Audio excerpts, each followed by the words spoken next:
Today, I'm looking at a man who backed the losing side twice during the Wars of the Roses, supported a royal pretender against the Tudors, attacked a city, and still kept his title, his lands, and his head. Hi, I'm Claire Ridgway, historian and author, and today we're diving into the remarkable and rather slippery life of John Scrope, 5th Baron Scrope of Bolton, a nobleman who didn't just survive the shifting tides of Tudor power, he thrived in them. From Towton's blood-soaked battlefield to the halls of Windsor Castle, from rebellion to royal favour, Scrope's life is one of unlikely pardons, political flexibility and sheer survival instinct. How did he get away with it all? Let's find out. John Scrope was born on this day, the 22nd of July, in either 1437 or 1438 at Bolton Castle in Yorkshire, the seat of the Scrope family. His father was Henry Scrope, 4th Baron Scrope of Bolton, and his mother Elizabeth came from another branch of the same noble house, the Scropes of Masham. So he was well connected from birth.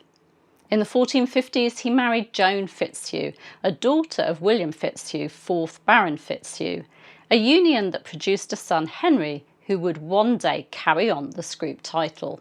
Sadly, Joan died sometime before 1470. When his father died in 1459, John inherited his title and quickly began making his mark. He was knighted in 1460, and by 1461 he was sitting on commissions of the peace for Cambridgeshire and the North Riding of Yorkshire. But it was during the Wars of the Roses that Scrope's story really starts to intrigue. In 1461 he fought at the Battle of Towton, one of the bloodiest battles in English history, and he was on Edward IV's side and was seriously wounded. Despite his loyalty, he later sided with the Earl of Warwick against Edward, twice. Now, most men would have lost their heads for that, but not John Scrope. He was forgiven both times, suggesting that he either had very persuasive friends or an enviable knack for keeping his head down when it counted. He was made a Knight of the Garter by 1463, Captain of Newcastle, and even joined the prestigious Guild of Corpus Christi in York. And in 1474 he acted as proxy for the betrothal of Princess Cecily of York, Edward IV's daughter, to the future James IV of Scotland. Scrope wasn't just a fighter or a figurehead, he was deeply involved in the politics of the day. He served in France with Edward IV in 1475, travelled to Milan and Rome with Earl Rivers, and later joined the household of Richard, Duke of Gloucester, the future King Richard III. He helped negotiate with James III of Scotland, was rewarded under Richard's reign with high offices like Chamberlain of the Duchy of Lancaster and Constable of Exeter Castle, and was granted lands in the southwest. But once again, after another change of monarch, this time King Henry VII, Scrope risked everything by supporting Lambert Simnel in 1487, that young pretender claiming to be Edward, Earl of Warwick. He even attacked the city of York with his cousin Thomas Scrope of Masham. Captured and imprisoned in Windsor Castle, it looked like the end for him. Yet again, he was pardoned the following year.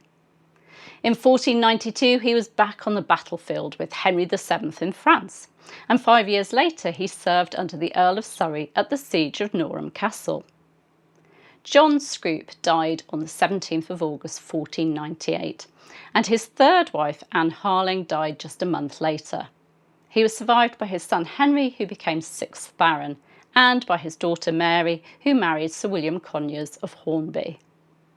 What fascinates me about Scrope is his sheer resilience. Here was a man who backed the wrong horse more than once, and yet always seemed to land on his feet.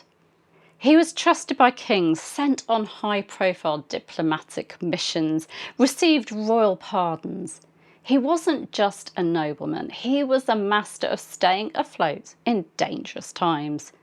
John Scrope reminds us that Tudor history wasn't just about kings and queens, but about the people clever enough to read the room, switch sides when needed, and live to tell the tale.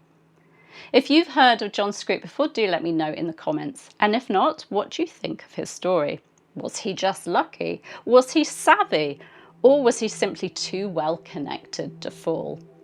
Please do like this video, consider subscribing and ring that bell so you don't miss more Tudor tales. Thank you for watching. I'll see you very soon.